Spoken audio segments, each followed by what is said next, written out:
Hello, boys and girls. Very good morning to all of you. You are actually listening the podcast from Beat, Best Education Academy for Toppers. My name is M. Shadab, and you can use it as a podcast. And now I'm here after a huge demand from all of you. Another chapter of that audiobook, that is Newton's Laws of Motion. As I told you can use this as a podcast, means you have to use the headphone, यानी आपको इस audio book को podcast की तरह use करना है और headphone लगाकर सुनेंगे। अगर आप हेडफोन लगाकर सुनते हैं तो आपको हर एक चीज बहुत अच्छे से समझ में आएगी। सो जस्ट रिलैक्स, कहीं पर बैठ जाइए या लेट जाइए, बिल्कुल रिलैक्स करते हुए आप इसको देख सकते हैं। कहीं कहीं पर आपको स्क्रीन पे देखने की जरूरत पड़ेगी। अगर आप इसको अटेंशन होकर स्क्रीन पर भी देखते हैं तो भी आपको बहुत सारी चीजें समझ में आएंगी। स्क्रीन पर देखना आपके लिए ज्यादा फायदेमंद रहेगा, क्योंकि स्क्रीन पर मैं आपको लिख के भी बहुत सारी चीजें समझाऊंगा। राइट तो एक बार आप इसको स्क्रीन पर देख लें, उसके बाद जब आप दोबारा या तीसरी बार या चौथी बार रिवाइज करते हैं तो आप इसको सिर्फ ऑडियो सुन सकते हैं, यानी ये एज ए ऑडियो बुक काम करेगा और आपके सारे फॉर्मूले, सारे कंसेप्ट मैं आपको इसमें रिवाइज करा दूंगा। So without wasting the time, let me start the another audio book, Newton's Laws of Motion. As you know, my name is M. Shadab. I am your MSD sir. And अगर आपने अभी इस channel को subscribe नहीं किया हो तो बच्चों जल्दी से सब्सक्राइब कर दें, अपने दोस्तों के साथ शेयर कर दें, and share, subscribe, like and comment करना नहीं भूलें। Right, so let's get started. Newton's Laws of Motion. So first of all, what you have to see here, what have to learn, what have to remember is that is another one, as you can see here, law of inertia. Right, so what is the law of inertia or the inertia? The property of any object or a body by virtue of which it cannot change. Point to be noted, it cannot change or opposes to change its initial state, whatever the state, maybe the state of rest or maybe the state of uniform motion along a particular line or a straight line on its own, is called the inertia. Right, means inertia is a property. Inertia एक ऐसी property है जो किसी भी body के अपनी जिस state में है उस state को change करने का oppose करती है। Right, and that inertia is directly proportional to the mass, means greater the mass of a body, greater will be its inertia, and vice versa. Right, and now inertia is of three types. These are the types of the inertia, as you can see. First one is inertia of rest. So what is the inertia of rest, guys? The inertia of rest is defined as the tendency or the you can say the property or the tendency of a body to remain in its initial state of rest. यानी अगर कोई body rest में है तो वो rest में ही रहने की कोशिश करेगी, मोशन में आने का अपोज करेगी। राइट, यानी अपने इनिशियल स्टेट में चेंज लाने का अपोज करेगी। That is known as the inertia of rest. So our body at rest remains, as you can see on the screen. So you can use this as your final revision notes. A body at rest wants to be, remains at rest and cannot start moving on its own. अपने आप चलना start नहीं करेगी, उसके लिए कुछ चीजों की जरूरत होगी। एक एक्सटर्नल जो चीज होगी वो मैं अभी आपको बाद में बताऊंगा, लेकिन अभी तक आपको याद रखना है inertia of rest का क्या मतलब है। Then after, this is the inertia of motion. As you can see, it is defined as the tendency of a body to remain in its state of uniform motion along a straight line. As a body is in uniform motion, can neither gets accelerated. Point to be noted, if it is in a state of motion, uniform motion, it can neither gets accelerated, not get retarded, not going to stop at its own. Right, so this is known as the inertia of motion. Then the third one, we have inertia of direction. So what is the inertia of direction? It is actually the property of the body also, right? And it is defined as inability, point to be noted, inability of a body to change by itself its direction of motion. यानी कि किसी भी body की वो असमर्थता, यानी कि अगर वो एक स्ट्रेट लाइन में मूव कर रही है, एक पर्टिकुलर डायरेक्शन में मूव कर रही है, तो वो असमर्थ होती है अपने मोशन की डायरेक्शन को चेंज करने में. सो दैट इनकैपेबिलिटी और inability to change its direction of motion by its own is known as the inertia of direction. So this is all about the inertia, and after that let's learn about force. What is the force? So force is defined as an external push or pull, right? Force is an external push or pull that one object exerts on another is known as force. Or you can also say the force is that external push or pull which can change or tries to change, the position of any object is known as the force. So the types of forces in nature, as you can see here, there are mainly four fundamental force. Point to be noted, what I am saying here, four fundamental forces in nature: gravitation force, electromagnetic force, strong nuclear forces, and weak nuclear forces. Right? So these are the fundamental forces. Other forces are the combination of one or two, and I'll tell you definitely. So these are the fundamental force, and this is the categorization or division of forces on the basis of nature. Right? Now, let me tell you one more thing, that types of forces on macroscopic object. Right? So we can define in these categories the types of forces: field forces or range forces or non-contact forces. As you can see on the screen, the first type of forces, field forces भी कहते हैं इन्हें, range forces भी कहते हैं, non-contact force भी कहते हैं. right? non-contact force भी कहते हैं, distant force भी कहते हैं. तो मैं आपको यहाँ पे बता दे रहा हूँ, नॉन कॉन्टैक्ट यानी कॉन्टैक्ट की रिक्वायरमेंट नहीं होगी, तो इनका दूसरा नाम नॉन कॉन्टैक्ट फोर्सेस भी हो सकता है. डिस्टेंस से भी एक्ट कर सकते हैं, तो इनको हम डिस्टेंट फोर्सेस यानी टच करने की जरूरत नहीं होगी, तो इनको डिस्टेंस फोर्सेस भी कहते हैं. So these are the forces in which contact between two object is not required, not necessary.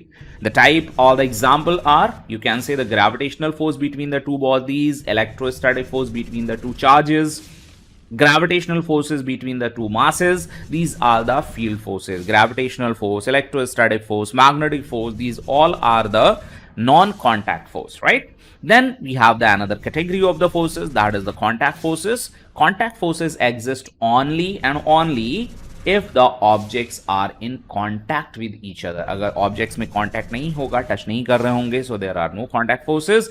And the example of these contact forces is normal force or tangential contact force. You can say normal contact or the tangential contact or the friction force. Okay, so as you know, normal contact होने के लिए, friction force लगने के लिए, tension act करने के लिए contact होना जरूरी है. डिस्टेंस से एक्ट नहीं करते हैं, बिना टच किए इसमें फोर्सेस अप्लाई नहीं हो सकते हैं. So these forces are known as the contact force. Right?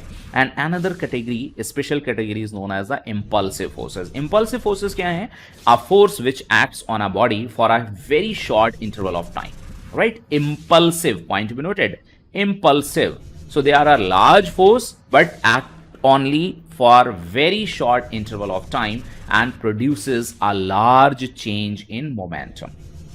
यानी कि एक बहुत बड़ा सा फोर्स बहुत थोड़े से टाइम के लिए आएगा और फिर बहुत सारा चेंज कर जाएगा. जैसे कहीं पर कोलिजन हुआ, यानी कि ऐसा ना हो लेकिन कभी भी मान लीजिए दो कार्स आपस में हेड ऑन कोलाइड कर रही हैं, आमने सामने से टकराई रही हैं, एक्सीडेंट हो रहा है, कोलिजन हो रहा है, बाइक का कार से या किसी भी चीज़ का आपस में टक्कर हो रही है, कोलिजन हो रहा है, तो वो बहुत थोड़े टाइम इंटरवल के लिए एक दूसरे से कांटेक्ट में आते हैं, एक दूसरे पे फोर्स एक्सर्ट करते हैं. वो बहुत बड़ा फोर्स होता है और सब कुछ तहस नहस कर देता है, बहुत ज़्यादा डिस्ट्रॉय करता है. Right?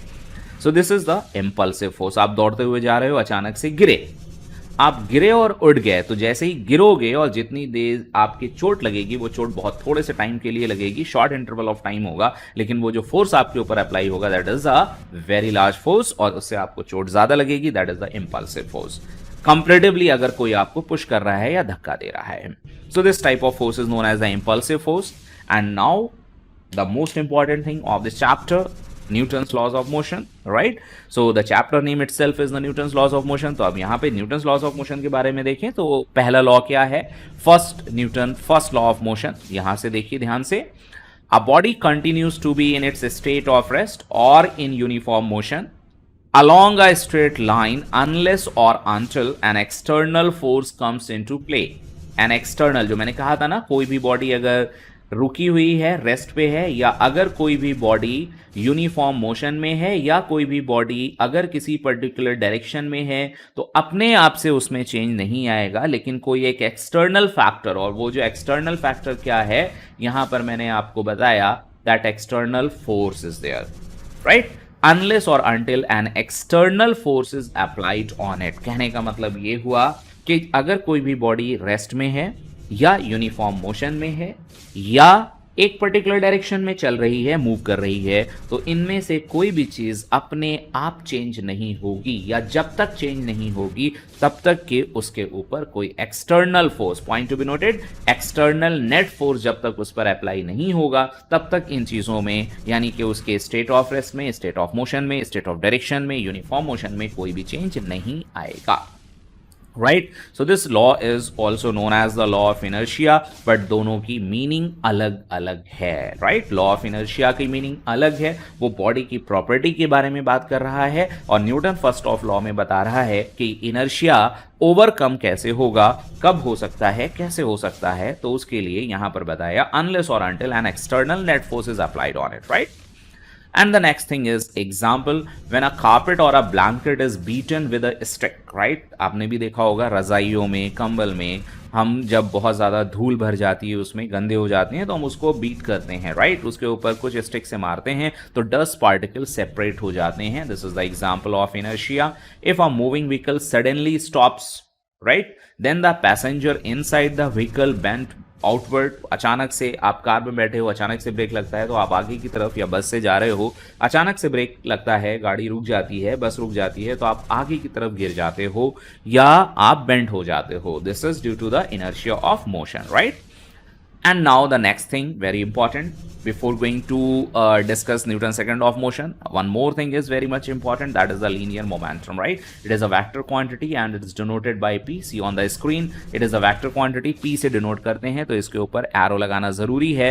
and this is mass into velocity, तो इसकी डायरेक्शन velocity की डायरेक्शन में ही होती है.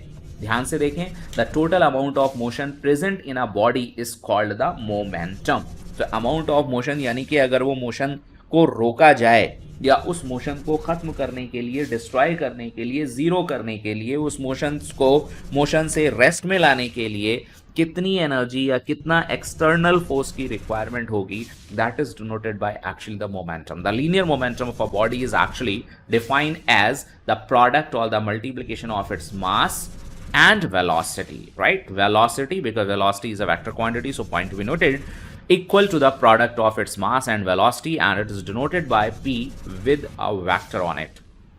So linear momentum, you can say p, and it is m into v.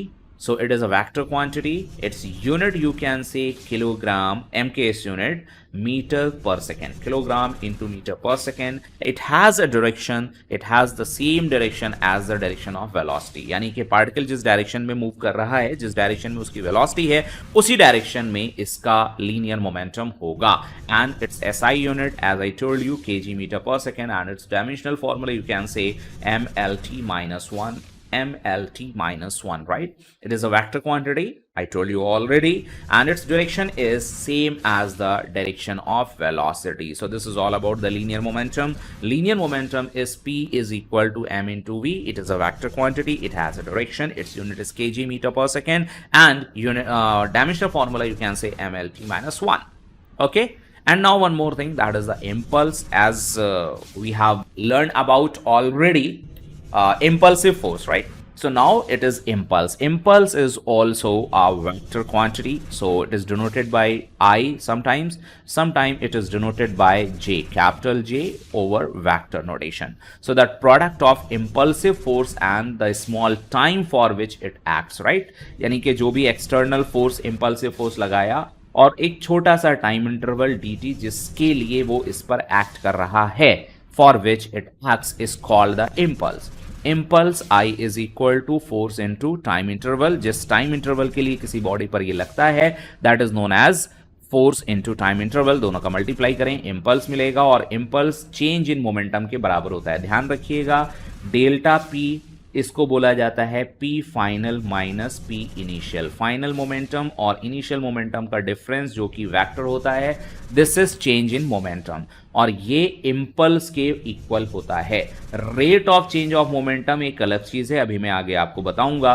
अगर चेंज इन मोमेंटम को डेल्टा टी या टाइम इंटरवल से डिवाइड कर दिया जाए, so this is known as change in rate of change of linear momentum, और वो impulse नहीं, वो इक्वल होता है नेट एक्सटर्नल फोर्स के, अभी आगे बताया जाएगा।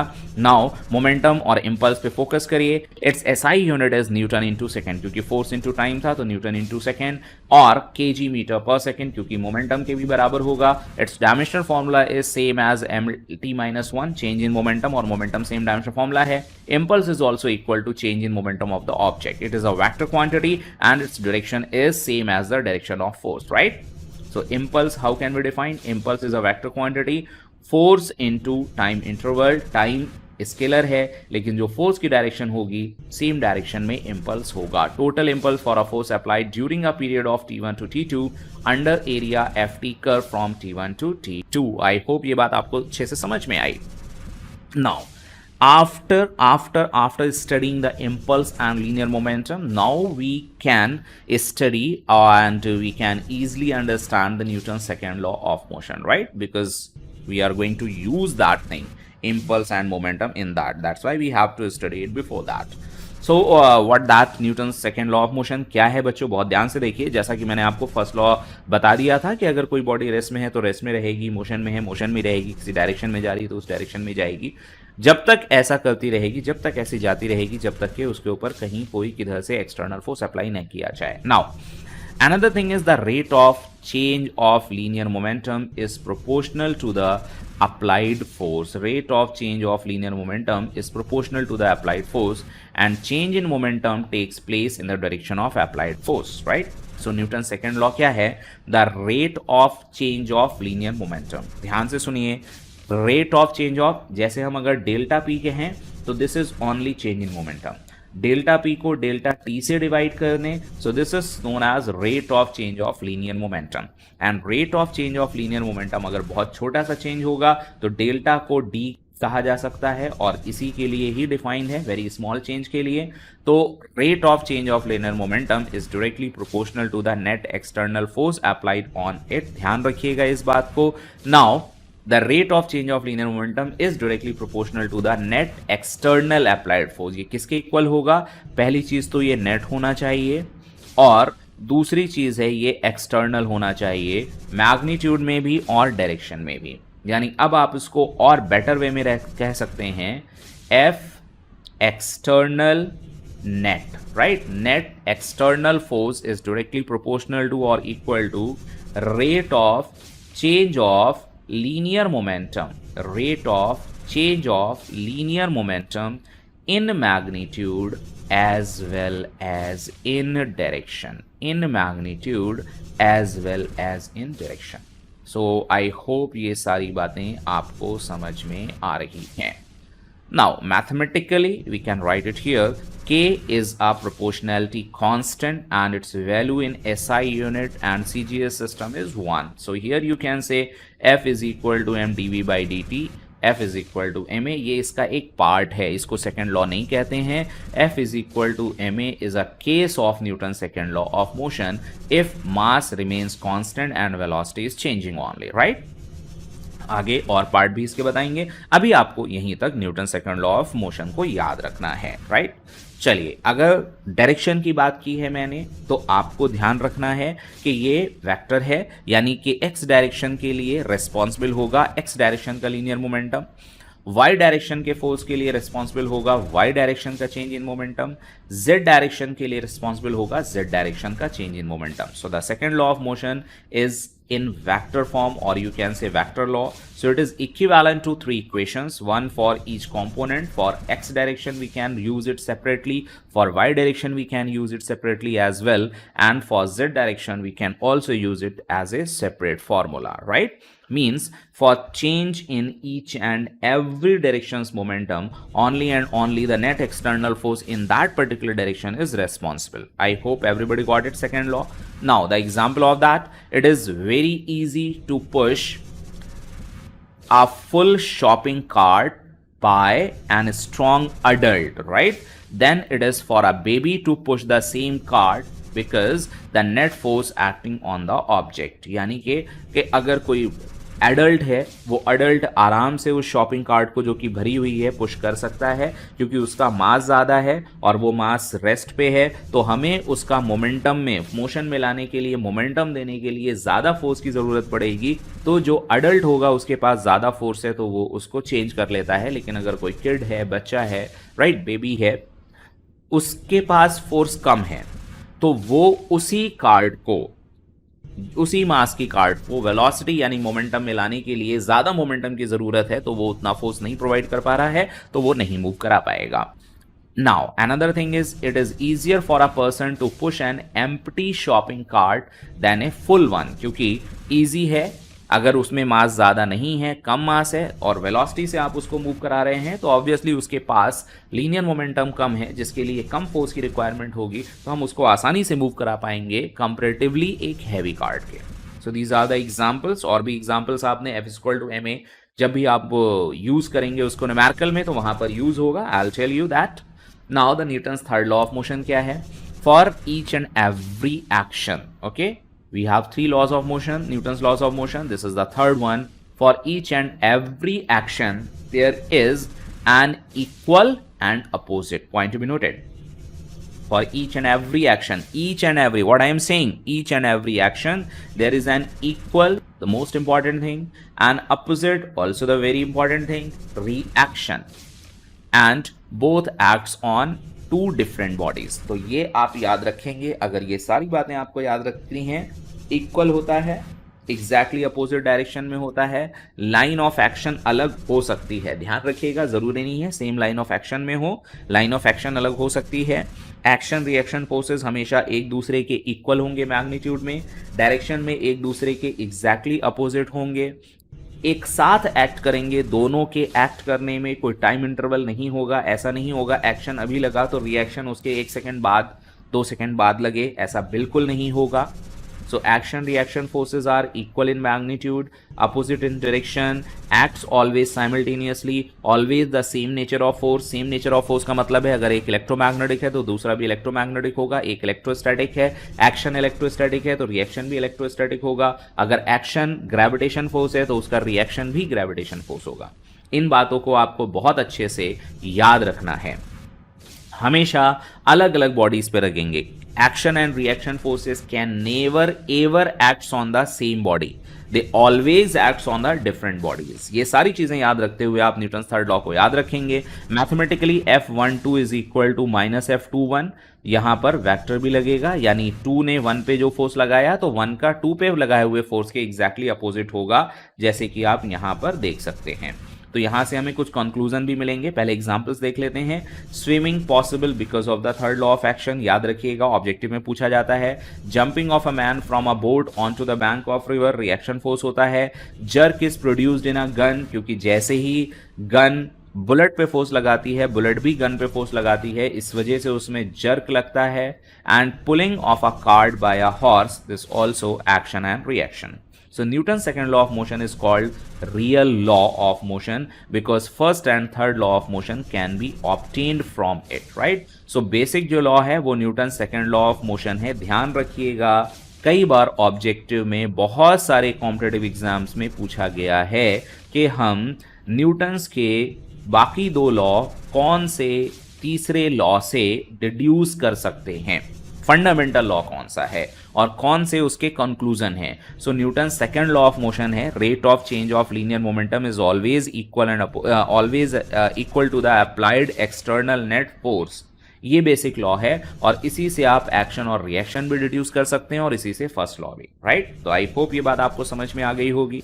Now in modern version what we can say, in modern version we can say a body continues in its initial state of rest or motion with uniform velocity unless an net external force acts or applied on it, जो मैंने आपको पहले ही बता दी थी, तो इसको फिर से ध्यान रखिए।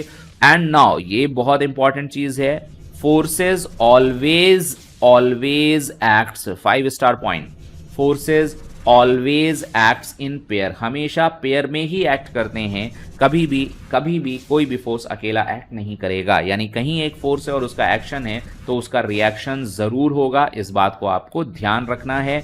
इक्वल होगा, अपोजिट होगा, सेम नेचर का होगा, डिफरेंट बॉडीज पे होगा और सेम टाइम में होगा. सो this is all about third law of motion. Next one thing more thing is Lami's theorem.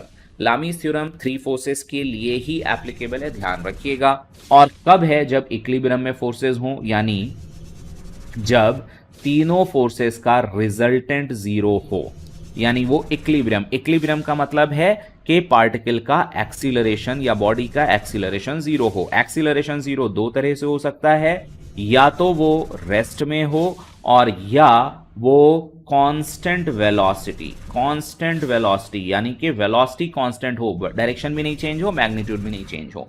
अगर ऐसा है तो उसका एक्सीलरेशन जीरो होगा. एक्सीलरेशन जीरो होगा तो फोर्स जीरो होगा, नेट फोर्स जीरो होगा. नेट फोर्स जीरो होगा तो उसको इक्विलिब्रियम में कहा जाएगा. और तीन फोर्सेस के लिए अगर किसी एक पार्टिकल या बॉडी पे तीन फोर्सेस लगे हैं, राइट, मान लीजिए एक फोर्स है P, एक फोर्स है Q और एक फोर्स है R.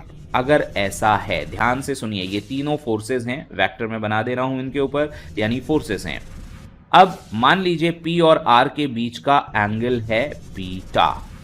P और Q के बीच का एंगल है गामा. और Q और R के बीच का एंगल है अल्फा. तो अगर हम इसको एक साथ बनाएं, जैसे हमने P ऐसे बनाया, राइट, P से गामा डायरेक्शन पे दूसरा है, देखो ये P की डायरेक्शन है, ये वाला फोर्स P है. P से गामा डायरेक्शन पे एक दूसरा फोर्स है जिसको आप Q कह रहे हो. Q ऐसे है. फिर Q से देखो, Q से अल्फा डायरेक्शन में तीसरा है R. Q से अल्फा डायरेक्शन में है R.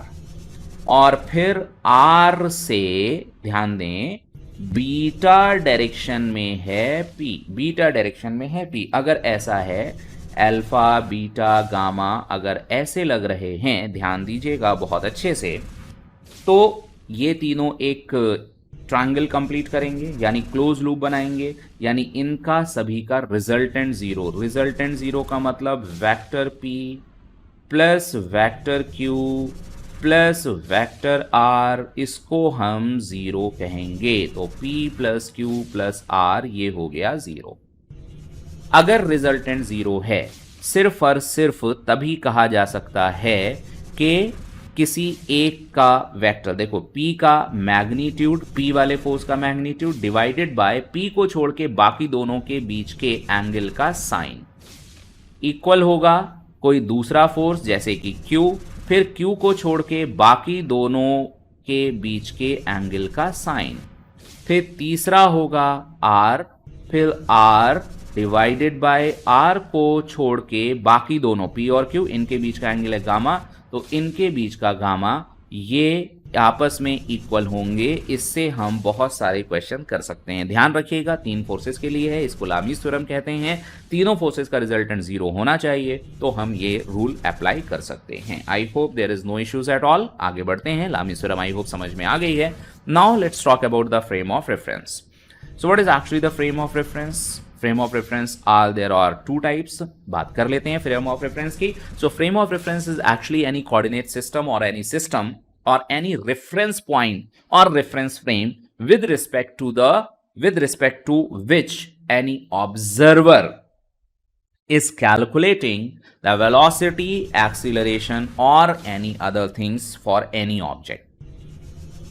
फिर से एक बात सुने, what is actually the frame of reference? Frame of reference is any coordinate system attached with any observer or any frame attached with the observer with respect to which we are calculating velocity and displacement or acceleration of any moving particle.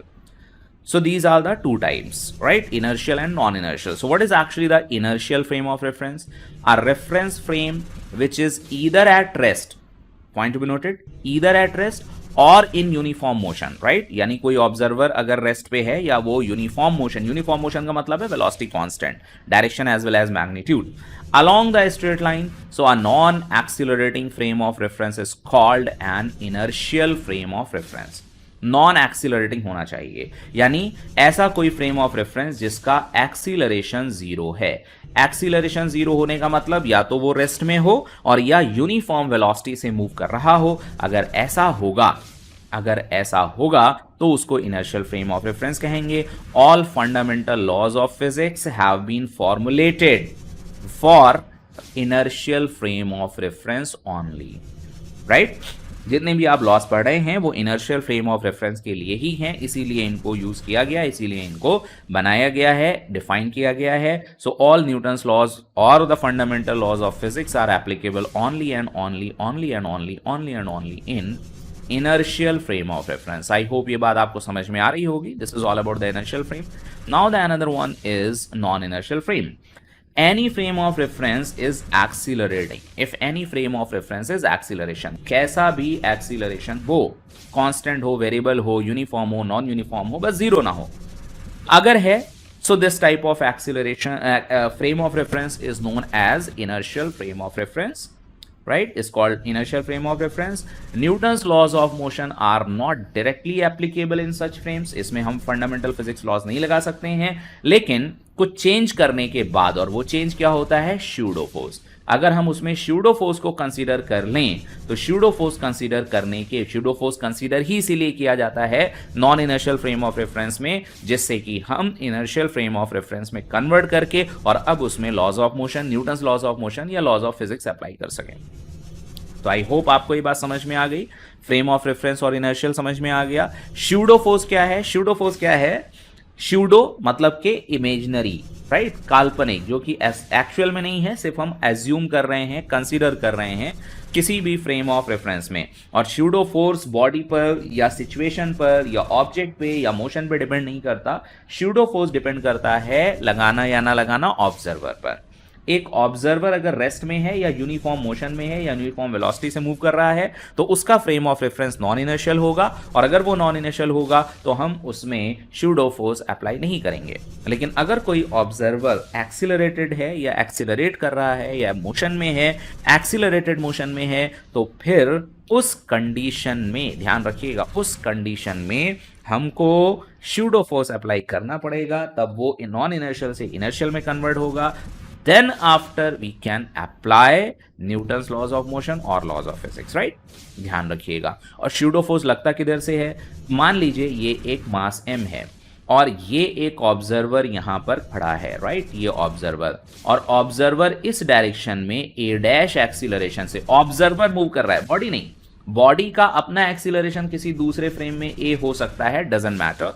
लेकिन अगर ये observer है और observer का acceleration a dash है, तो pseudo force observer के acceleration के अपोजिट डायरेक्शन में इसके ऊपर लगेगा, यानी मास इनटू a डैश, ऐसे अप्लाई किया जाएगा, right. So where a dash is acceleration of non-inertial frame with respect to an inertial frame and m is the mass of the particle or object, direction of pseudo force must be opposite to the direction of acceleration of non-inertial frame.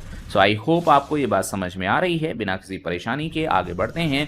When we draw the free body diagram of mass with respect to free body diagram, आप समझते हैं, the diagram of any object in which only and only those forces are shown which are acting on that object or body.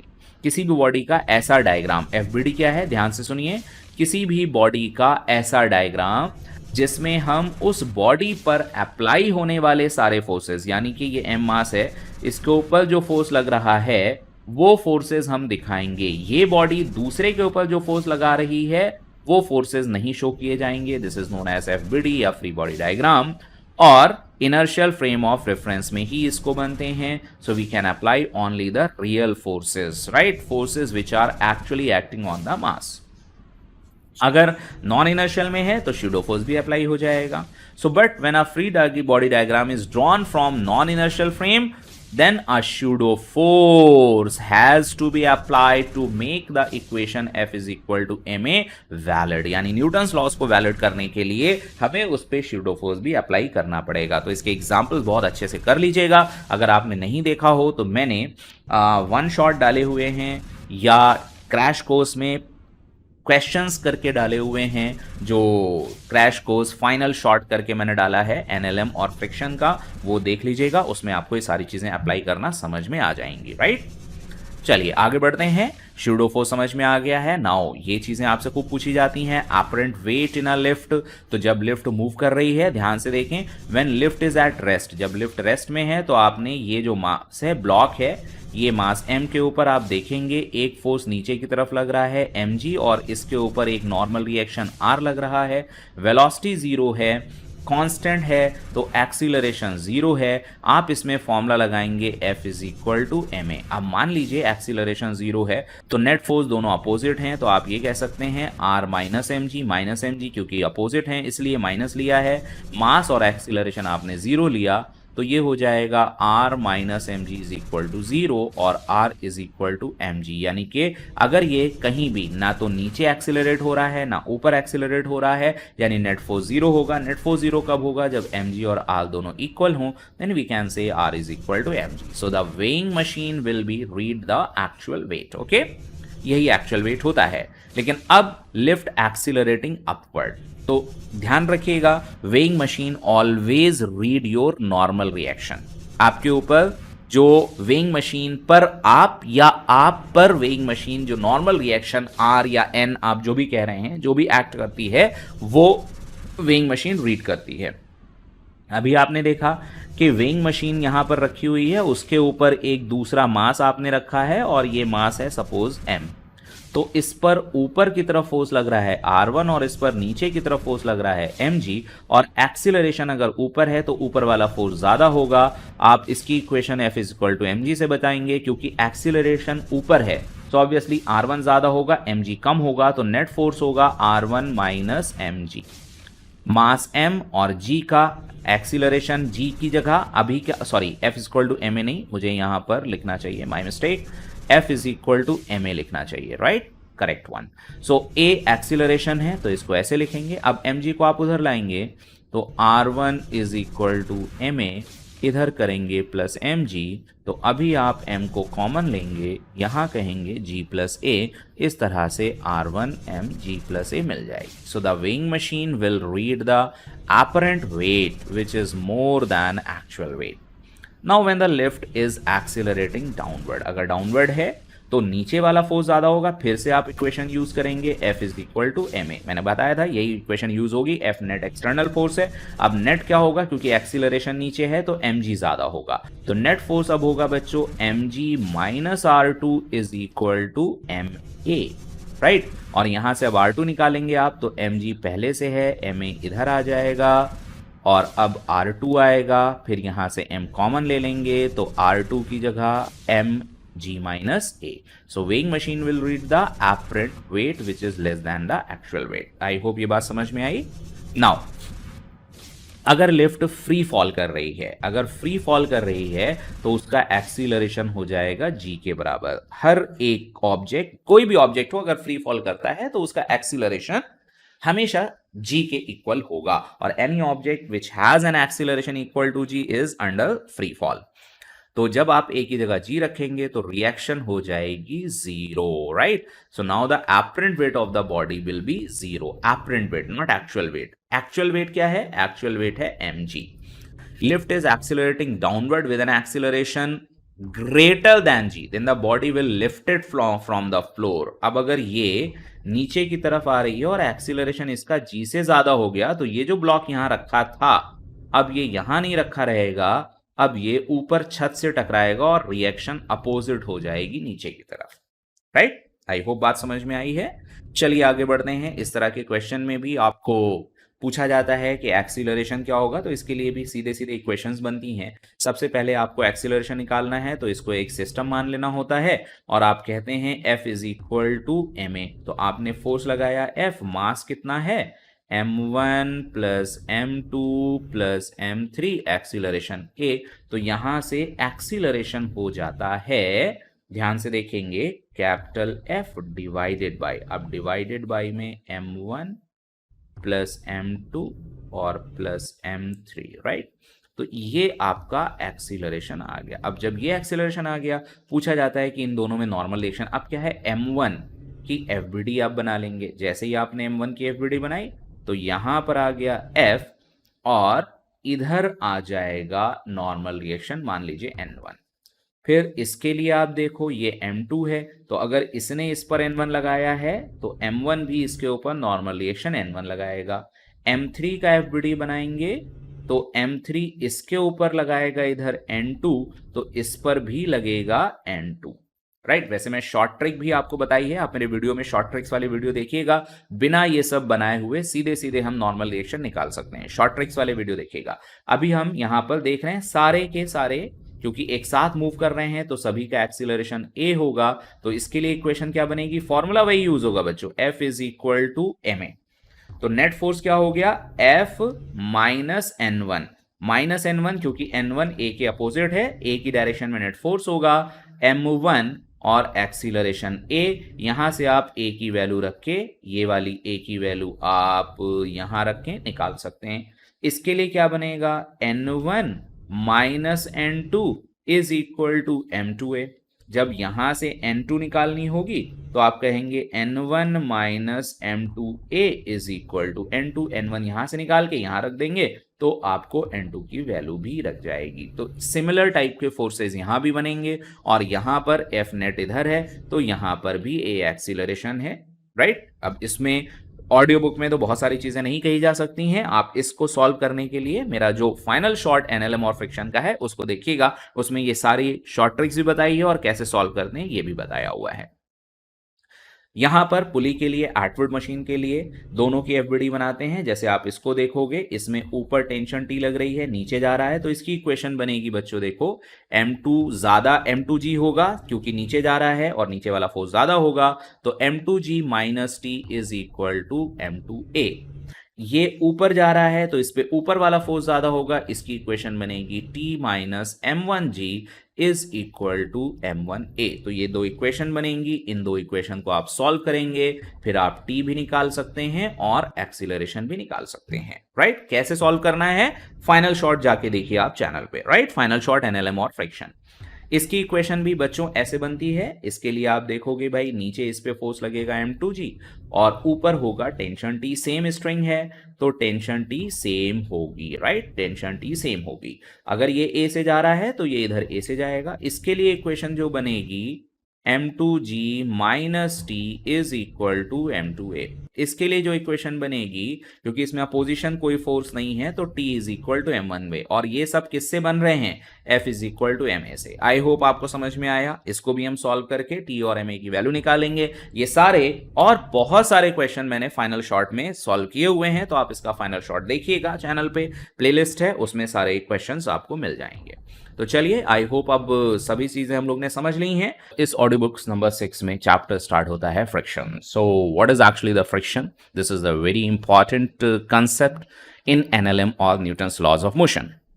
So as not told you, as I'm going to tell you about the friction. Friction is actually a contact force, right? As I told you in NLM, there are a lot of number of forces, contact and non-contact force. So what is the friction? Friction is a contact force which is acting between the two surfaces in contact. This is the most important thing.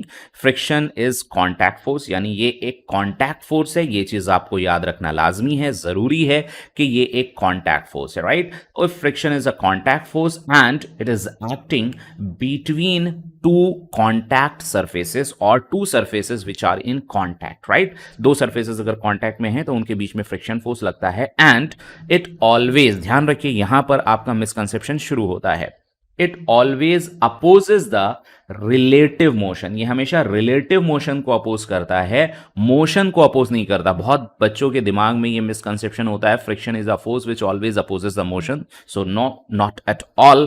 Friction motion का oppose नहीं करता है, slipping का oppose करता है, sliding का oppose करता है, रिलेटिव मोशन का अपोज करता है, दो सरफेसेस जो कॉन्टैक्ट में होती हैं।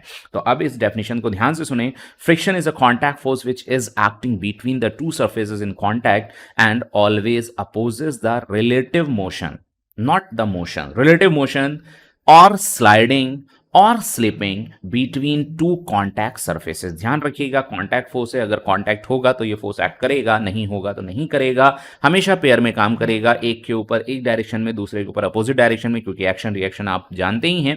And another important thing, frictional forces arises, the cause of friction अगर क्या है, arise due to the molecular interaction, right. अगर हम टाइप ऑफ फोर्स की बात करें तो एक वर्ड याद रखिएगा, एससी वर्मा में इसका एक ऑब्जेक्टिव क्वेश्चन है, ऑब्जेक्टिव 2 में 3rd नंबर क्वेश्चन है कि friction is a kind of force. किस काइंड ऑफ फोर्स है, मतलब कौन सा फोर्स है, राइट। इलेक्ट्रोस्टैटिक है, मैग्नेटिक है, क्या है। तो बच्चों याद रखिएगा friction is an electromagnetic. Note कर लीजिए अगर कॉपी में या अपने दिमाग में, friction is a electromagnetic force. ये एक इलेक्ट्रोमैग्नेटिक फोर्स है, ध्यान रखना है। कांटेक्ट फोर्स है, कांटेक्ट होगा तभी आएगा, नहीं आए, अगर नहीं कांटेक्ट है तो नहीं आएगा। Self adjusting in magnitude as well as in direction है।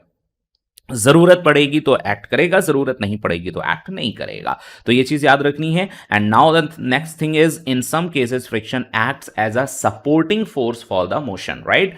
कुछ ऐसे केसेस जरूरी होंगे, जरूर हैं, बहुत सारे ऐसे केसेस हैं, अगर आपने चैप्टर पढ़ा होगा तो आपको याद होगा। जैसे वॉकिंग ऑन द रोड, आप जिस डायरेक्शन में वॉक करते हैं, ये भी मिसकंसेप्शन होता है कि अगर हम मूव कर रहे हैं तो फ्रिक्शन हमारे ऊपर पीछे लग रहा है। No, not at all. आप जिस डायरेक्शन में मूव कर रहे हैं, फ्रिक्शन आपके मोशन की डायरेक्शन में ही लग रहा है। आप दौड़ रहे हैं रोड पे, तो जिस डायरेक्शन में आप दौड़ रहे हैं उसी डायरेक्शन में फ्रिक्शन फोर्स लग रहा है, बिकॉज उसी फ्रिक्शन की वजह से आप दौड़ पा रहे हैं। सोचिए अगर स्लिपरी सरफेस हो या आइस हो तो आप दौड़ नहीं पाएंगे, चल नहीं पाएंगे, राइट। तो फ्रिक्शन मोशन को कॉज भी करता है, लेकिन कहीं कहीं पे अपोज भी करता है। लेकिन किस मोशन को अपोज करता है, स्लिपिंग।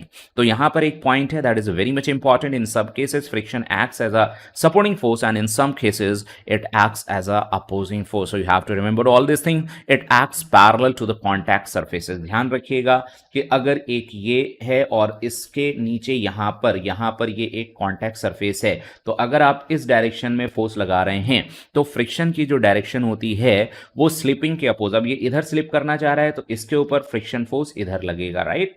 और अगर इस सरफेस ने इसके ऊपर फ्रिक्शन लगाया तो ये वाला m मास का ब्लॉक सरफेस के ऊपर भी फ्रिक्शन लगाएगा, तो सरफेस पे भी एक फ्रिक्शन लगेगा स्मॉल f इस डायरेक्शन में, यानी direction of friction is parallel to the contact surface, right. Now the cause of friction, friction arises on account of strong atomic और molecular forces of attraction between the two surfaces. यानी अगर ये एक surface है और इसके ऊपर एक ब्लॉक रखा हुआ है, राइट। अब इस ब्लॉक के किसी एक छोटे से पोर्शन को अगर मैं यहां से जूम करके, इतने से पोर्शन को अगर मैं जूम करके दिखाऊं तो ये माइक्रोस्कोपिक लेवल से आपको इस तरह से दिखेगा, और इसमें जो आपको सरफेस दिखेगी वो परफेक्टली स्मूथ ना होकर के ऐसे, और इसके ऊपर जो सरफेस होगी तो वो इस तरह से दिखाएगी। तो ये जो प्रोजेक्शंस हैं ये बीच में फंसते रहते हैं। यहाँ जिन पॉइंट पे कांटेक्ट है इनमें बॉन्डिंग हो जाती है, जिसको हम लोग कोल्ड वेल्डिंग भी कहते हैं। So friction arises on account of strong atomic and molecular forces of attraction due to the cold welding also.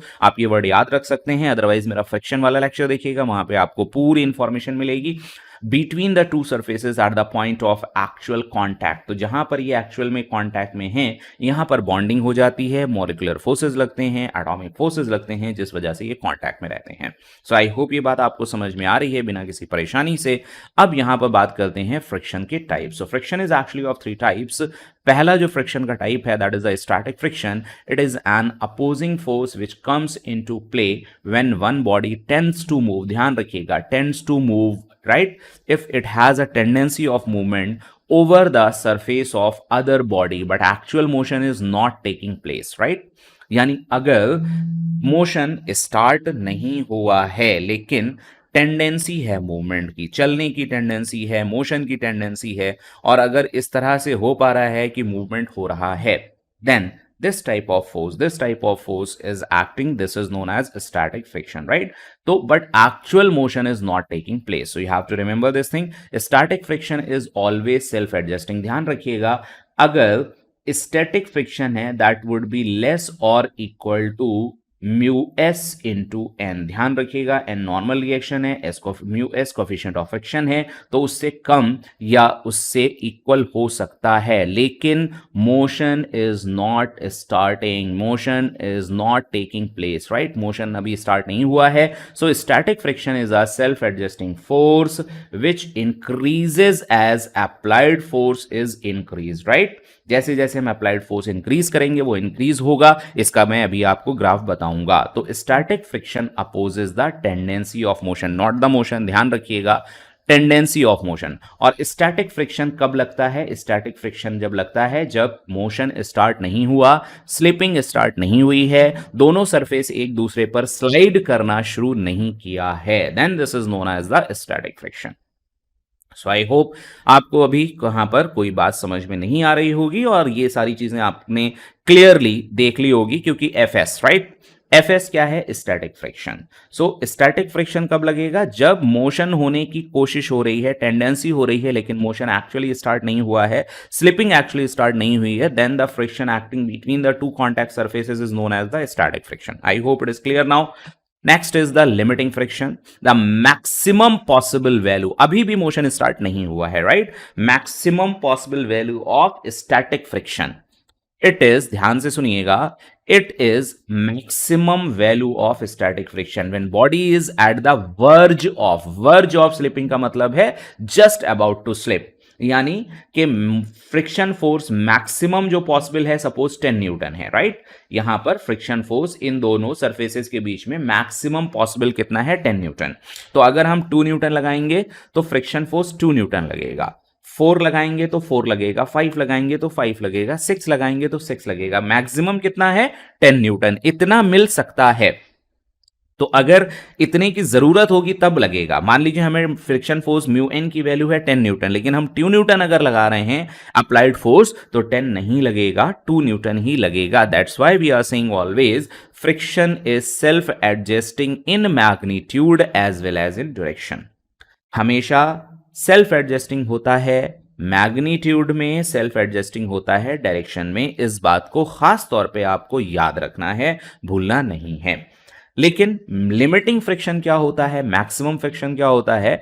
देखिए, लिमिटिंग फ्रिक्शन है, it is the maximum value of static friction when body is at the verge of slipping, यानी आपने applied force को बढ़ाते 2 से 4, 4 से 5, 5 से 6, 7, 8, 9, 10, अगर आप 10 लगा रहे हैं तो स्टैटिक फ्रिक्शन भी बढ़ते बढ़ते 10 होगा और 10 अपोजिट डायरेक्शन में लगेगा, यानी आप इधर से अप्लाई कर रहे हैं F is equal to 10 newton, और फ्रिक्शन फोर्स अपोज करते करते बढ़ते बढ़ते स्टैटिक फ्रिक्शन हो गया है 10 न्यूटन और ये मैक्सिमम है। तो यहां पर आप कहेंगे body is just on the verge of slipping और on the verge of starting the motion और जस्ट अबाउट टू स्लिप और अबाउट टू मूव, राइट। तो यहां पर जो फ्रिक्शन है मैक्सिमम पॉसिबल वैल्यू, इसी को हम लिमिटिंग फ्रिक्शन, राइट, इसी को हम लिमिटिंग फ्रिक्शन के नाम से जानते हैं। ध्यान रखिएगा, स्टैटिक फ्रिक्शन ही है, लेकिन स्टैटिक फ्रिक्शन कुछ भी हो सकता है, लेकिन ये इसकी मैक्सिमम पॉसिबल वैल्यू होती है।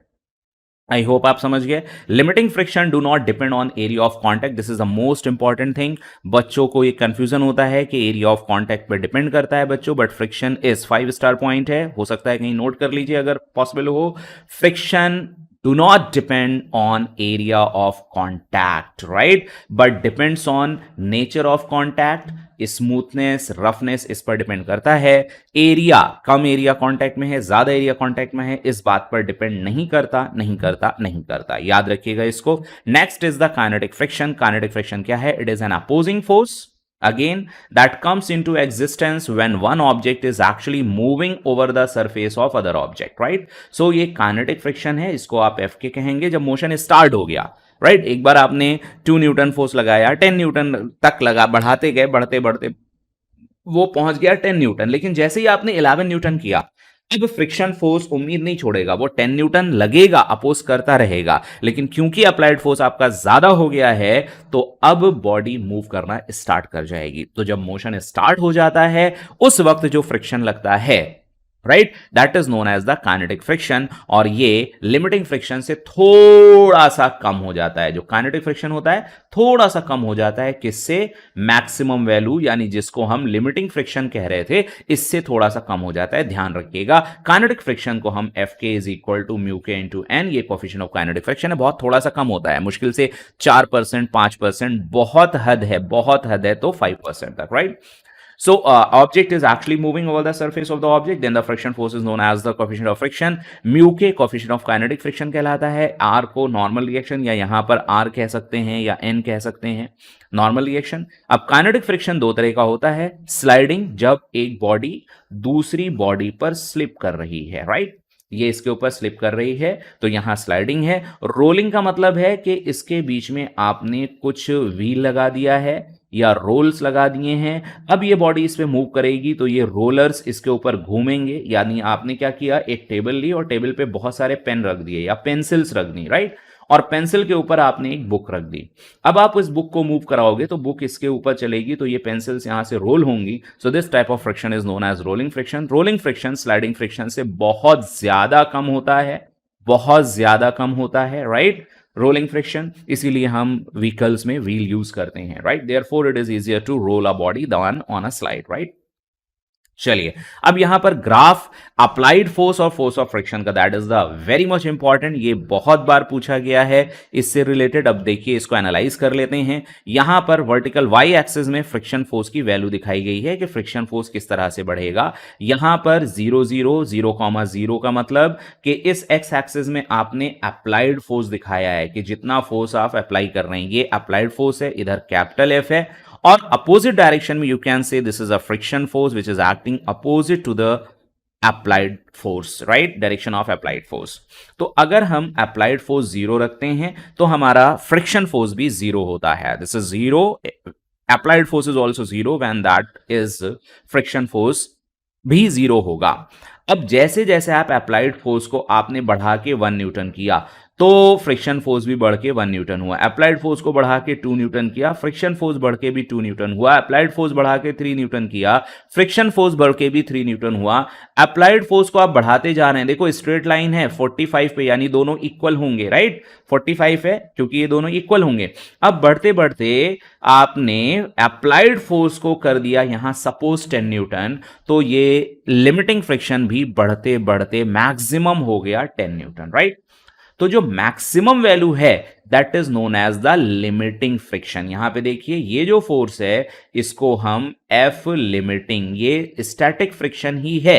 स्टैटिक फ्रिक्शन यहां से लेकर ये पूरा है, मतलब जब 1 था, 2 था, 3 था, देखो 1 न्यूटन था, 2 न्यूटन था, 3 न्यूटन था, 4 था, 5 था, up to 10 newton maximum value. ये एग्जांपल बता रहा हूं, 10 का 20 भी हो सकता है, 30 भी हो सकता है, 100 भी हो सकता है, 50 भी हो सकता है, व्हाटएवर। बट अभी मैं एग्जांपल के तौर पे लिमिटिंग फ्रिक्शन को 10 न्यूटन ले रहा हूं पिछले एग्जांपल से, इसलिए यहां पर भी यही बता रहा हूं।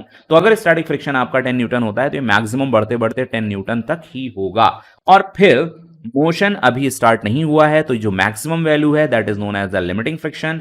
और फिर जैसे ही आपने अप्लाइड को 10 न्यूटन से 11 न्यूटन किया या 12 न्यूटन किया, अब जो फ्रिक्शन फोर्स है यहां से देखो थोड़ा सा कम हो गया, राइट। तो लिमिटिंग फ्रिक्शन थोड़ा सा कम होता है, लिमिटिंग फ्रिक्शन से थोड़ा सा कम होता है काइनेटिक या डायनामिक। यहां पे डायनामिक लिखा हुआ है, इसका दूसरा नाम मैं लिख देता हूं यहां पे, इसका दूसरा नाम होता है काइनेटिक फ्रिक्शन, राइट। तो इसको काइनेटिक फ्रिक्शन भी कहते हैं। तो काइनेटिक फ्रिक्शन की वैल्यू अब थोड़ी सी कम हो जाती है क्योंकि जब तक बॉन्ड रुका हुआ था ऑब्जेक्ट तो बॉन्ड मजबूती से बने हुए थे और बने हुए रुके हुए थे, लेकिन अब स्लिपिंग होने लगी है तो बॉन्ड बनते जा रहे हैं, टूटते जा रहे हैं। मैंने अभी बताया था ना, यहां पे बॉन्ड्स बनते हैं, इसको माइक्रोस्कोपिक लेवल से देखो तो बॉन्ड बन रहे हैं, टूट रहे हैं, तो अब वो इतने स्ट्रांग नहीं होते बल्कि थोड़े से कम हो जाते हैं। इस थोड़े से कम होने की वजह से डायनामिक फ्रिक्शन अब आपका काइनेटिक बिल्कुल बिल्कुल बिल्कुल कांस्टेंट हो गया।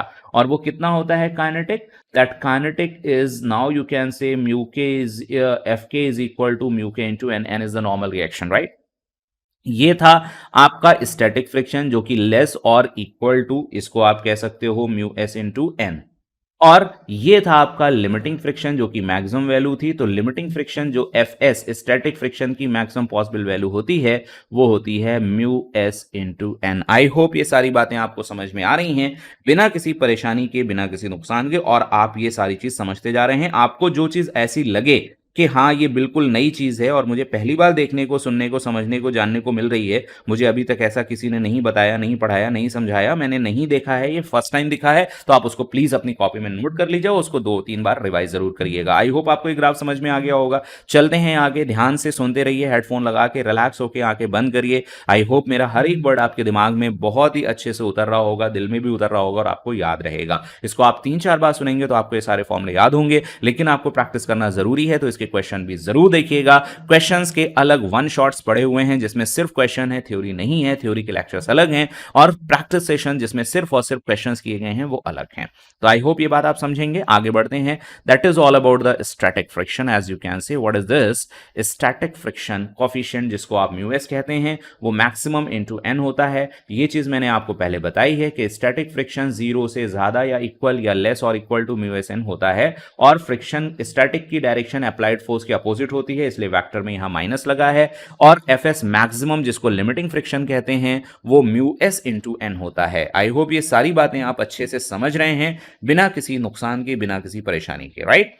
तो अच्छा, अब थोड़ा सा आगे चलते हैं, देखते हैं कि आगे की प्रोसेस क्या है, इसके आगे कौन सी चीजें हैं। स्लाइडिंग फ्रिक्शन आपने कोफिशिएंट तो देख लिया है। So let's move on the angle of friction. This is also the very important thing. We have the two things. One is the angle of repose, another one is the angle of friction. Angle of friction को कभी-कभी हम lambda से और कहीं-कहीं पर phi से भी denote किया जाता है। अलग-अलग बुक्स में अलग-अलग नोटेशन है, so don't worry about that. तो what is actually the angle of friction? Lambda or you can say phi. तो इसके लिए क्या करना है कि अगर आप फ्रिक्शन फोर्स की मैक्सिमम पॉसिबल वैल्यू देखें बच्चों, मैक्सिमम पॉसिबल वैल्यू, जो कि यहां से इस डायरेक्शन में अगर आप देख रहे हो, राइट, तो ये मैक्सिमम पॉसिबल वैल्यू है, मैक्सिमम पॉसिबल वैल्यू है। यहां नॉर्मल रिएक्शन है, यहां पर आपको ये दिख रहा है कि ये एक नॉर्मल रिएक्शन है, और अगर ये एक नॉर्मल रिएक्शन है और नॉर्मल रिएक्शन मैक्सिमम है जिसको आप देख रहे हो, तो जब मैक्सिमम फ्रिक्शन फोर्स लगे और नॉर्मल रिएक्शन लगे, ये जो फोर्स होता है बच्चों, इसको नेट कांटेक्ट कहते हैं। जैसे आपको पता होगा ये दोनों ही कांटेक्ट फोर्स हैं, इसको बोला जाता है नॉर्मल कांटेक्ट, राइट? ये कि फिक्स होता है, जो कि W पे डिपेंड करता है, इसको कहते हैं हम लोग नॉर्मल कांटेक्ट। ध्यान से सुनिएगा बच्चों, इसमें बहुत से बच्चे कंफ्यूज होते हैं। और जो फ्रिक्शन फोर्स है ये टेंजेंशियल होता है सरफेस के, तो इसको बोला जाता है बच्चों tangential contact, right? So this is known as tangential contact. So you have tangential contact as well as the normal contact. अब नॉर्मल कांटेक्ट फेस है, लेकिन टेंजेंशियल कांटेक्ट डिपेंड करता है अप्लाइड फोर्स। यहां पर अगर आप अप्लाइड फोर्स अप्लाई करोगे, एफ अप्लाइड अगर ये होगा, तब तो ये फ्रिक्शन मैक्सिमम होगा या फ्रिक्शन होगा, और अदरवाइज नहीं होगा। तो अगर आपने कुछ अप्लाइड फोर्स लगाया और अप्लाइड फोर्स आपने बहुत ज्यादा लगाया, तो फ्रिक्शन फोर्स अपनी मैक्सिमम वैल्यू तक पहुंचेगा। तो ये भी टेंजेंशियल कांटेक्ट है और ये भी नॉर्मल कांटेक्ट है, दोनों ही कांटेक्ट फोर्सेस हैं, दोनों ही इस सरफेस, ये सरफेस है जिस पर ये ब्लॉक रखा है, इससे लगाया जा रहा है। अगर आपसे कोई पूछे what is the net contact force, तो नेट कांटेक्ट फोर्स बच्चों एफ सी होगा, और वो होगा कितना? दोनों 90 डिग्री पर हैं, तो ये होगा एन स्क्वायर प्लस ये जो एफ मैक्स है इसका स्क्वायर। तो ये कांटेक्ट फोर्स होता है बच्चों। और कांटेक्ट फोर्स की वैल्यू, चलिए एक बार मैं आपको बताता हूं, यहां पर इसको एफ मैक्स की वैल्यू म्यू एन है, ध्यान से देखिए, एफ मैक्स स्क्वायर और प्लस ये नॉर्मल स्क्वायर। अगर ये एफ मैक्स होगा तो उस वक्त ये भी अपने मैक्सिमम वैल्यू पे होगा, अदरवाइज जो फ्रिक्शन फोर्स है वो नहीं भी कितना हो सकता है, मिनिमम। तो जो कांटेक्ट फोर्स की वैल्यू होती है, ये नेट कांटेक्ट फोर्स है, टोटल कांटेक्ट फोर्स जिसको कह रहे हैं। तो टोटल हो सकता है बहुत सारे बच्चों को ये पहली बार जानने को मिल रहा हो, इसलिए बहुत ध्यान से सुनिएगा। कांटेक्ट फोर्स की रेंज कई बार नीट में पूछी गई है, बहुत सारे क्वेश्चन आए हैं, कई ईयर्स में पूछे गए हैं ना, कॉन्सिक्यूटिव ईयर्स में ही पूछे गए हैं। तो इसकी मैक्सिमम वैल्यू जो होगी, जब ये मैक्स होगा, अब मैक्सिमम कितनी होगी? अगर हम यहां पे एफ सी की मैक्सिमम वैल्यू देखें तो ध्यान से देखो, एफ मैक्स होना चाहिए और एफ मैक्स होता है म्यू एन, तो यहां पर आप म्यू एन रखोगे तो म्यू एन का स्क्वायर और प्लस एन स्क्वायर, यहां से एन कॉमन आएगा और ये आ जाएगा root of 1 plus mu square, right. अभी हम एफ सी की मैक्सिमम वैल्यू चलो यहां पे निकालते हैं। स्क्रीन पे देख लो बच्चों, मैं यहां पे इंपॉर्टेंट कैलकुलेशन कर रहा हूं कुछ। एफ सी की मिनिमम वैल्यू, तो मिनिमम वैल्यू में देखो जो एफ है ये फ्रिक्शन है, ये मिनिमम कितना हो सकता है, जीरो हो सकता है। तो जीरो का स्क्वायर प्लस एन का स्क्वायर, ये कितना होगा एन। तो कई बार पूछा है तो कांटेक्ट फोर्स की रेंज क्या होती है, तो बच्चों कांटेक्ट फोर्स की रेंज लेस और इक्वल टू, अब मैं बता रहा हूं कहां से कहां तक, ये हो सकता है N under root of 1 plus mu square and greater और equal to N, contact force, right, ये कॉन्टैक्ट फोर्स है। फिर एफ स्टैटिक अगर पूछा जाए तो वो लेस और इक्वल टू, ग्रेटर और इक्वल टू जीरो और लेस और equal to mu S into N होता है। इन दोनों बातों को याद रखना। डायरेक्ट क्वेश्चन आप कर सकते हो बिना किसी कैलकुलेशन से, अगर आपको याद है आप लगाओगे, आपको फ्री के मार्क्स मिलेंगे, बट याद रखना है, राइट। तो ये कॉन्टैक्ट फोर्स है। अब नॉर्म जो नेट मैक्सिमम कॉन्टैक्ट फोर्स, क्योंकि अगर एफ मैक्सिमम है फ्रिक्शन तो ये कॉन्टैक्ट फोर्स भी मैक्सिमम होगा। अगर मैक्सिमम कॉन्टैक्ट फोर्स है और नॉर्मल रिएक्शन है तो उनके बीच का एंगल जो चाहिए है दैट इज फाई, इसको हम लोग एंगल ऑफ फ्रिक्शन कहते हैं। और angle of friction mu is equal to tan angle of friction के बराबर होता है, ध्यान रखिए। या आप ऐसा कह सकते हैं angle of friction is equal to tan inverse mu, right.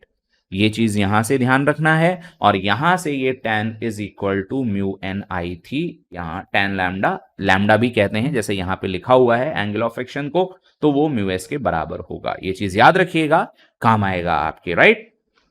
चलिए अब इंपॉर्टेंट चीज एंगल ऑफ रिपोज क्या है। एंगल ऑफ रिपोज है किसी भी इंक्लिनेशन, ये जैसे एक इंक्लिनेशन है, आपने इसके एंगल को थीटा को अगर इसके ऊपर एक ब्लॉक रखा हुआ है, राइट, एम, अब इसको आप धीरे धीरे बढ़ाते जाओ, ये ऐसे किया ऐसे किया ऐसे किया, एक कंडीशन आएगी जहां से ये स्लिप करना शुरू करेगा। तो थीटा की वो मैक्सिमम पॉसिबल वैल्यू जहां पर वो सिर्फ और सिर्फ फ्रिक्शन फोर्स से रुक जाए, स्लिप ना करे, राइट। क्योंकि अगर थीटा को आपने ये वाला एंगल मैक्स कर दिया तो इधर जो फोर्स लगेगा वो फ्रिक्शन फोर्स लगेगा और वो होगा म्यू एन। एन की वैल्यू आप देखो एम जी कॉस थीटा के बराबर है, तो वो हो जाएगी mu M G cos theta, right. अब ये mu M G cos theta है, अगर ये रुका है, स्लिप नहीं कर रहा है, यानी इसको कौन बचा रहा है, फ्रिक्शन बचा रहा है, और खींच कौन रहा है नीचे, एम जी खींच रहा है। तो रुकने के लिए क्या जरूरी है कि एम जी साइन थीटा जो नीचे वाला फोर्स है वो ऊपर अपोज करने वाले फोर्स के बराबर हो जाए, और अपोज करने वाला फोर्स है mu M G cos theta जो कि ऊपर है। स्क्रीन पे देख लीजिए तो ज्यादा समझ में आएगा। यहां से मैं एम जी को अगर कैंसिल कर दूं तो म्यू की वैल्यू यहां से आ जाती है बच्चों tan थीटा, और थीटा मैक्सिमम है तो इसको हम लोग एंगल ऑफ रिपोज बोलते हैं। अब म्यू को आप tan फाइव भी लिख सकते हो, तो ये tan थीटा आर आ गया, राइट। अब यहां से आप दोनों को देखोगे तो आपको एंगल ऑफ रिपोज किसके बराबर आ जाएगा, एंगल ऑफ फ्रिक्शन, या जिसको लैम्डा भी कहते हो। तो एंगल ऑफ फ्रिक्शन और एंगल ऑफ रिपोज दोनों इक्वल होते हैं। स्मूथ सरफेस के लिए एंगल ऑफ रिपोज जीरो होगा, क्योंकि अगर सरफेस स्मूथ होगी तो वो स्लिप कर ही जाएगा, जरा सा भी आप टिल्ट करोगे वो स्लिप कर जाएगा, राइट। तो एंगल ऑफ रिपोज कैसे डिफाइन है, the maximum possible angle of an incline plane for which a block kept on that block remains stationary or does not slip or will not slip, right। तो वो angle of repose कहलाता है। आई hope आपको समझ में आ गया। अब बात करते हैं कि motion of a block on a rough surface, के एक रफ सरफेस पर एक ब्लॉक, जैसे देखिए एक रफ इंक्लाइन है और इसका एंगल यहां पे थीटा दिखाया गया है, तो आपको इसमें ब्लॉक रखा होगा, तो ब्लॉक में mg के दो कंपोनेंट करेंगे। एक कंपोनेंट mg cos थीटा आएगा जो कि इंक्लाइन प्लेन के परपेंडिकुलर होगा, और एक कंपोनेंट पैरेलल आएगा जो कि इंक्लाइन प्लेन के अलोंग होगा, जिसको आप mg sin थीटा कहेंगे। आई होप ये बात आप अच्छे से समझ पा रहे होंगे बिना किसी परेशानी के, राइट। तो अभी जो रिएक्शन होगा, देखो block moves on incline plane, then different forces act, so you have to find the normal reaction, friction force and the force which forces that particular body to move. तो अब आप देखिए इस ब्लॉक को, ये जो m मास का block मैंने ब्लॉक रखा है, चलिए मैं इसको ऐसे दिखा देता हूं। ये एक ब्लॉक रखा है इंक्लाइन प्लेन पर। अब इसको नीचे खींचने वाला, यानी अलोंग द प्लेन नीचे खींचने वाला कौन सा फोर्स है, mg sin theta. mg sin theta इसको नीचे खींच रहा है, तो जाने से या स्लिप होने से अपोज कौन करेगा, फ्रिक्शन फोर्स ऊपर लगेगा, स्लिपिंग का अपोज करेगा। और फ्रिक्शन फोर्स होता कितना है, म्यू इंटू एन या म्यू इंटू आर। आर कितना है, नॉर्मल रिएक्शन, रिएक्शन किसके बराबर होगी, क्योंकि ऊपर ना तो इधर मोशन हो रहा है ना इधर मोशन हो रहा है, तो दोनों को बराबर होना चाहिए, तो आर एम जी कॉस थीटा के बराबर होगी। तो फ्रिक्शन फोर्स की वैल्यू हो जाएगी बच्चों mu M G cos theta. तो mu M G cos theta oppose कर रहा है, अगर एम जी साइन थीटा ज्यादा है, राइट, अगर एम जी साइन थीटा ज्यादा है friction force mu M G cos theta से, अगर ऐसा है, ये इससे ज्यादा है, तो नीचे की तरफ जाएगा। अब इसका एक्सीलरेशन क्या होगा आपको पता है, एनएलएम में मैंने बताया था F is equal to M A, सारे मोशन इसी से गवर्न होंगे। F net force, M moving mass, A acceleration. तो नेट फोर्स कितना है, क्योंकि एक्सीलरेशन नीचे है तो नीचे वाला फोर्स ज्यादा होगा, तो ज्यादा माइनस कम, तो एम जी साइन थीटा, और अपोज करने वाला कौन है, ऊपर जो कि कम है, तो माइनस कौन सा फोर्स ऊपर अपोज कर रहा है, फ्रिक्शन, तो mu M G cos theta is equal to mass into acceleration, और इस इक्वेशन से आप एक्सीलरेशन निकालेंगे, जो एक्सीलरेशन इंक्लाइन प्लेन पे एम एम एम यहां से कैंसिल हो जाएगा, और फिर एक्सीलरेशन सॉल्व करके इतना आएगा g bracket sine theta minus mu cos theta. I hope इस इक्वेशन को समझेंगे आप, और इस पे एक्सीलरेशन कई बार पूछा जाता है, आप इसको आराम से कैलकुलेट कर लेंगे। ब्लॉक को पुल करने के लिए मिनिमम फोर्स, तो ध्यान रखिए इसमें सभी बच्चे गलत करते, जैसे मैं अभी, आप सोचिए मैं कहूं कि एक इंक्लाइन प्लेन नहीं है, रफ हॉरिजॉन्टल सरफेस है जिसका कोफिशिएंट ऑफ फ्रिक्शन म्यू है, राइट, एंड इसके ऊपर एक एम मास का ब्लॉक रख दिया गया। जैसे ही मैंने एम मास का ब्लॉक रखा और फिर हमने आपसे पूछा कि बच्चों प्लीज बताइए कि if a block of mass m is placed over a rough surface having coefficient of friction mu, then what is the minimum force required to just move it. अब इसको मूव कराने के लिए कितना फोर्स जरूरी होगा, कितने फोर्स की रिक्वायरमेंट होगी, तो आप झट से बोलोगे कि भाई हम एक हॉरिजॉन्टल फोर्स लगाएंगे और इसको अपोज करने वाला जो फोर्स होगा वो होगा म्यू इंटू एन। अब नीचे की तरफ इसका वेट लगेगा, कहोगे एम जी, ऊपर की तरफ नॉर्मल रिएक्शन होगी, ऊपर नीचे का मोशन नहीं हो रहा है, तो एन इज इक्वल टू कहोगे एम जी, तो कहोगे जो फ्रिक्शन मैक्सिमम अवेलेबल होगा वो हो जाएगा म्यू एम जी। तो मैक्सिमम फोर्स जो इसको अपोज करेगा वो म्यू एम जी होगा, तो हमें इसके ऊपर मूव कराने के लिए जो फ्रिक्शन लगाना पड़ेगा कम से कम म्यू एम जी से थोड़ा सा ज्यादा लगाना पड़ेगा, तो ये मूव करेगा। ये कैलकुलेशन पूरी तरह से गलत है बच्चों। अब सुनिए सही क्या है, क्योंकि आपने एक पॉइंट पढ़ा होगा कि it is easier to pull an object than push, कि किसी भी चीज को ढकेलने से आसान है उसको खींचना, ढकेलने से आसान है उसको खींचना, राइट, पुल आसान है। क्योंकि अगर हम हॉरिजॉन्टल के अलावा हॉरिजॉन्टल के बजाय हॉरिजॉन्टल से थीटा एंगल पर ऊपर की तरफ, हॉरिजॉन्टल से थीटा एंगल पर ऊपर की तरफ अगर एक फोर्स लगाते हैं, तो इसका एक कंपोनेंट एफ साइन थीटा ऊपर की तरफ मिलता है, और मूव कराने के लिए एफ कॉस थीटा मिलता है। अब एफ साइन थीटा से फायदा क्या होता है कि जो नॉर्मल रिएक्शन है वो M G minus F sine theta होता है, यानी कि नॉर्मल रिएक्शन एम जी को कम कर देता है, नॉर्मल रिएक्शन एम जी को कम कर देता है, जिससे आपको मिलने वाला जो फ्रिक्शन फोर्स मैक्सिमम जो कि होता है म्यू एन, वो कम हो जाता है। होता कितना है म्यू, और एन कितना है, एन है M G minus F sine theta, ये कम हो जाता है, और इस वजह से हमें जो मैक्सिमम फ्रिक्शन है कम मिलता है, तो कम फोर्स लगाना पड़ता है, और इस केस में जो पुल वाला फोर्स होता है इसको हम कहेंगे पुल। अगर मैं आपको पुश बताऊं, पुश क्या होता है कि ऐसे ही एक ब्लॉक है और किसी रफ सरफेस पे रखा हुआ है, इसको करके देखिएगा, मैं सिर्फ आपको डायरेक्ट रिजल्ट बता रहा हूं। अगर हम इसको ऐसे पुल करें, राइट, हॉरिजॉन्टल से थीटा एंगल पर हम पुल की जगह पुश कर दें, इसको यहां से पुश कर दिया जाए, अगर पुश कर देंगे बच्चों, तो जो नॉर्मल रिएक्शन होगी वो बढ़ जाएगी। अब जो नॉर्मल रिएक्शन होगी वो होगी M G plus M F cos theta, M G plus F cos theta, sorry sorry, not cos theta. चलो एक minute, I have to get the eraser, yes, now let me check, right, M G plus F sine theta. तो normal reaction आपकी बढ़ गई, जिससे कि friction force भी आपका मैक्सिमम फ्रिक्शन फोर्स बढ़ जाएगा। और अब आप कैलकुलेट करेंगे तो जो पुश ये आएगा बच्चों mu M G divided by cos theta minus mu sine theta. अब डिनोमिनेटर कम हो गया है तो ऑब्वियसली पुश आपको ज्यादा फोर्स लगाना पड़ेगा, तो इस बात को भी ध्यान रखिएगा, है ना।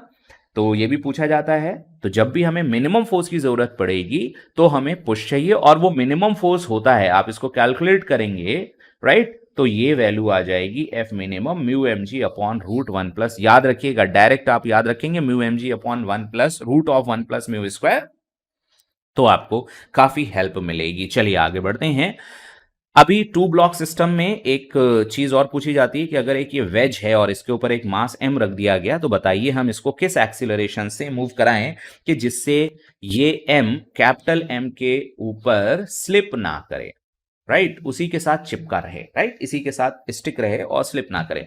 ऐसे में क्या होता है कि उसको जो नीचे गिराने वाला फोर्स होता है that is M G sine theta, वो ऊपर एक तो होता है फ्रिक्शन और एक होता है, सॉरी यहां पे फ्रिक्शन नहीं है, इस केस में क्या है म्यू इज इक्वल टू आपसे कहा जाता है जीरो है, तो ऊपर एक शूडो फोर्स, क्योंकि अगर आप इसको इधर एक्सिलरेट करेंगे ए एक्सिलरेशन से तो इस पे पीछे एक शूडो फोर्स लगेगा ma, और उसका ऊपर एक कंपोनेंट आएगा ma cos थीटा, तो ma cos theta pseudo force इसको बैलेंस करता है, तो वो जो एक्सिलरेशन इस डायरेक्शन में रिक्वायर्ड होता है that acceleration is equal to g tan theta, और उस कंडीशन में जो नॉर्मल रिएक्शन होती है वो होती है mg अपॉन कॉस थीटा। ये दो चीजें आपको याद रखनी है, राइट, एनएलएम की हैं और इंपॉर्टेंट है।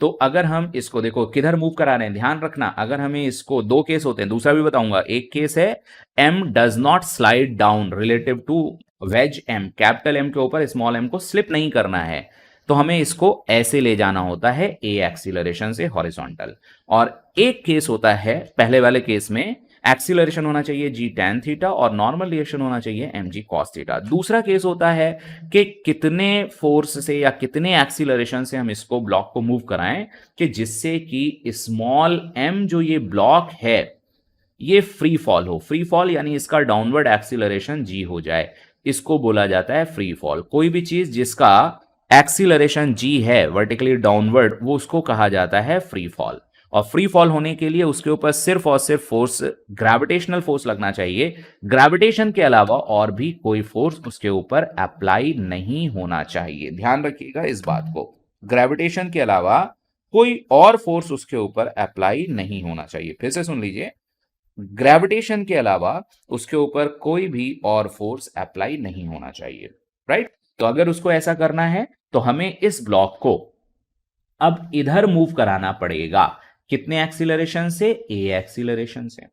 अगर ये एक्सीलरेशन से इधर मूव करेगा तो ये फ्री फॉल आएगा, यानी उसका नॉर्मल रिएक्शन स्मॉल m के ऊपर, ये जो नॉर्मल रिएक्शन स्मॉल n पे लग रहा है ना, ये हो जाएगा बच्चों जीरो, राइट, ये हो जाएगा जीरो, ध्यान से सुनिए इसको, ये जीरो हो जाएगा।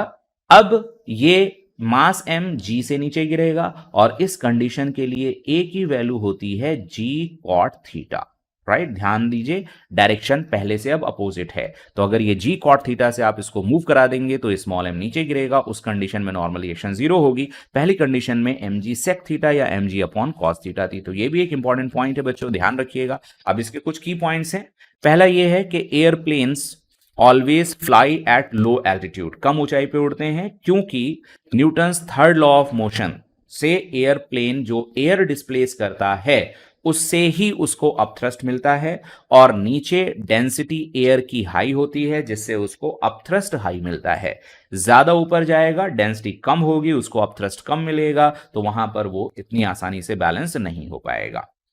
अगला पॉइंट है rocket move by pushing the exhaust gases for action reaction, they can fly at low and high altitude, क्योंकि एयरप्लेन एक अलग चीज है और यहां पर रॉकेट जो है वो हाई एल्टीट्यूड पे भी जाते हैं, क्योंकि उनके पीछे से गैसेस निकलती रहती हैं जो उसको रिएक्शन के तौर पर एक अपथ्रस्ट प्रोवाइड करती हैं।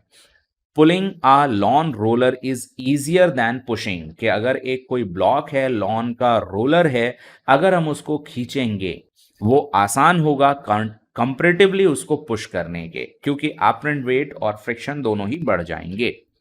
तीसरा, पुलिंग इज ईजियर, जैसा मैंने आपको बताया था कि यहां पर आप इसको थीटा पर खींच रहे हैं तो ये पुल होगा, और एफ पुल की वैल्यू अगर आप सब कुछ सही से रिजॉल्व करके कैलकुलेट करेंगे तो ये आती है बच्चों mu M G divided by, ध्यान से सुनिएगा, डिवाइडेड बाय, और इधर आ जाता है कॉस थीटा, राइट, और यहां पे आता है plus mu sine theta, correct. और यहां पर अगर ये पुश कर रहे हैं आप उसी एंगल पे, तब एफ जो पुश की वैल्यू आएगी that push would be mu M G, और यहां पर आ जाएगा बच्चों cos theta minus mu sine theta. देखो माइनस म्यू साइन थीटा है ना, तो डिनोमिनेटर कम हो गया, यानी कि एफ पुश ग्रेटर होगा, एफ पुश ग्रेटर होगा एफ पुल के, ध्यान रखिएगा। और अगर हम एफ पुल को भी मिनिमम निकालना चाहते हैं कि हम मिनिमम फोर्स से देखें कितना होगा, तो वो आ जाएगा mu M G divided by root of 1 plus mu square, और ऐसा करने के लिए आपका जो थीटा होगा वो एंगल ऑफ फ्रिक्शन के बराबर होगा, राइट। तो ये दोनों बातें अगर आप याद रखेंगे तो आपको बहुत आसानी होगी चीजों को याद करने में। फ्रिक्शन फोर्स की सारी चीजें ऑलमोस्ट आपने समझ ली हैं।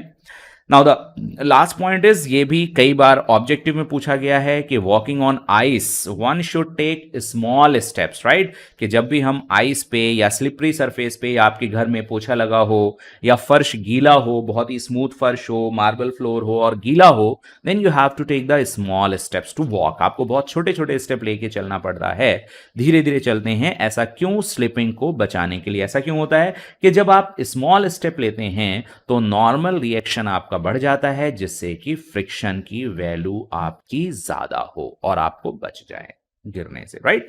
तो आई होप आपने इस टाइम ये सारी चीजें समझ ली हैं, जान ली हैं। फ्रिक्शन फोर्स हम लोग ने कंप्लीट कर लिया है।